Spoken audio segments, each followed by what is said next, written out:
Salut à tous et bienvenue dans cette capsule portant sur l'ethnotribalisme et le racisme.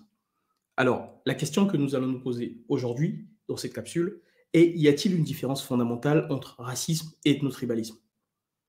Bien, l'ethnotribalisme ou le racisme sont des représentations humaines qui définissent une manière de juger l'altérité. La différence entre racisme, ethnicisme ou encore tribalisme n'est pas une différence de nature, mais une différence de forme et d'échelle.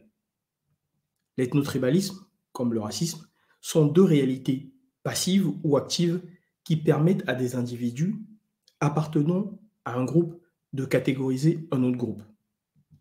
En guise d'exemple, avant le XXIe siècle, les historiens européens utilisaient le terme de race même pour distinguer les Germains des Latins ou des Slaves, bien que tous soient dits blancs ou européens.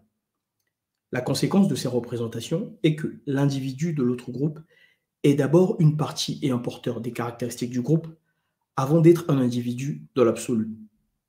Ainsi, pour les suprémacistes blancs du XIXe siècle et du XXe siècle aux États-Unis, les individus noirs étaient d'abord noirs avant d'être des individus tout court, pouvant se déterminer des caractéristiques et des préjugés vrais ou faux affiliés aux noirs.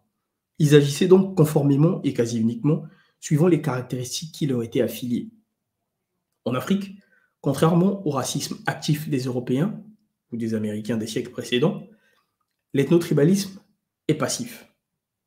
Ainsi se développent des raisonnements, des réflexes, des préjugés, vrais ou faux, qui se répandent surtout en période de troubles sur fond de manipulation ethnique par les élites politiques. Durant ces périodes, l'appartenance ethnique prime sur la volonté individuelle. Cela conduit à des amalgames et à des drames tels que l'ont connu plusieurs pays africains. Ainsi, en descendant vers la plus petite échelle, les communautarismes sont d'abord raciaux, puis ethnotribaux, puis claniques, puis familiaux.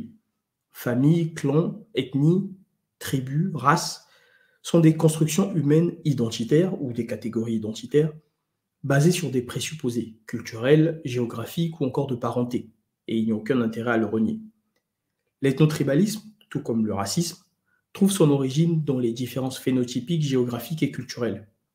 En l'absence de ces paramètres, il est difficile de cliver une communauté d'individus en plusieurs groupes.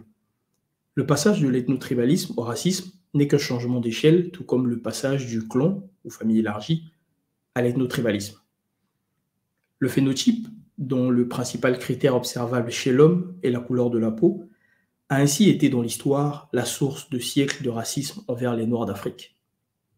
Cependant, à des plus petites échelles, en Afrique ou même en de nombreux points du monde, des critères phénotypiques plus subtils, combinés à des légères différences culturelles, conduisent aussi à des situations conflictuelles et discriminatoires.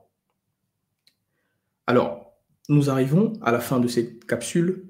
Vous pouvez nous soutenir en vous procurant l'excellent livre de mon co-animateur, De la servitude volontaire de l'Afrique, ou Comment l'Afrique se rend d'elle-même esclave des autres puissances. Vous trouverez le lien pour l'achat du livre en description de cette vidéo. Abonnez-vous pour suivre nos actualités et nos lives et mettez des pouces bleus pour permettre à ce type de contenu instructif de gagner en visibilité. Voilà, encore merci de m'avoir suivi et à très bientôt.